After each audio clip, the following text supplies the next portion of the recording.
तन से भी, मन से भी, वाणी से भी, हर प्रकार से कहीं पाप किए, कहीं निंदा की, कहीं चुगली की, कहीं बुराइयां की। वो अपना जीवन था, संसारी जीवन है वो ऐसा।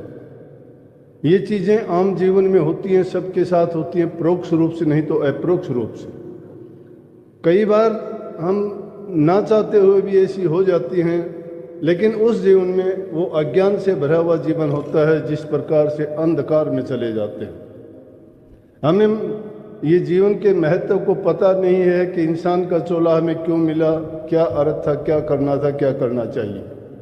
मैं मेरी में पढ़ के जीवन को बर्बाद कर देते हैं, समझते नहीं हैं, सब कुछ अपना लेते हैं। ये मेरा घर है, ये मेरा परिवार है, ये मेरा ऊंचा पद है, ये मेरी धन दौलत है, मैं ये कर सकता हूँ, मैं वो कर सकता हूँ। क्या कर सकता है, कितने दिन के लिए कर सकता है, ये उसको भान नहीं।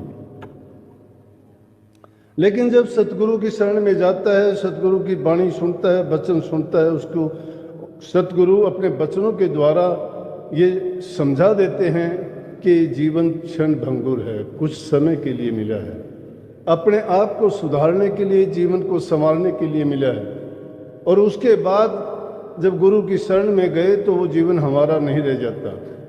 कहने के लिए बहुधा सुनते भी हैं, कहते भी हैं कि जिस दिन से नाम की दीक्षा ली, गुरु की शरण में गए, तो हमने अपने तन मन धन को गुरु को अर्पण कर दिया, लेकिन अर्पण नहीं करते हैं। अगर गुरु को अर्पण कर दिया तो हमें कोई अधिकार नहीं रह जाता है कि उनसे हम कोई गलत काम करें। मुझे भी समझ नहीं आती थी ये बात, समझ में आती है ये बात, आप सत्संगी सिखाते हो, सतगुरु की कृपा से आती है। लेकिन उसके लिए आदमी को चिंतन की जरूरत है। एकांत में जाते हो, भजन में बैठते हो, ध्यान करते हो, अभ्यास करते हो, खाली समय मिलता है, चिंतन करो। चिंतन किस चीज का? चिंता नहीं, चिंतन कहा मैंने, चिंता तो सब करते हैं, कीट पतंगे जीव जंतु 84 लाख के जीवन सभी, उनको चिंता है।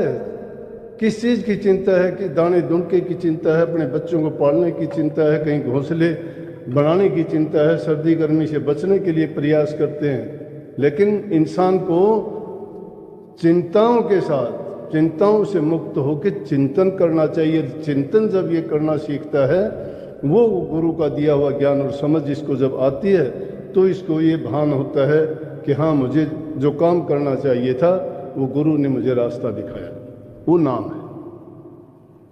अब इस बारे में भी यही चेतावनी दी गई, इंसान को ये तो बता दिया कि किस दीवानगी में हम बेहोशी में और किस मदहोशी में, किस भूल में सोए हुए हैं।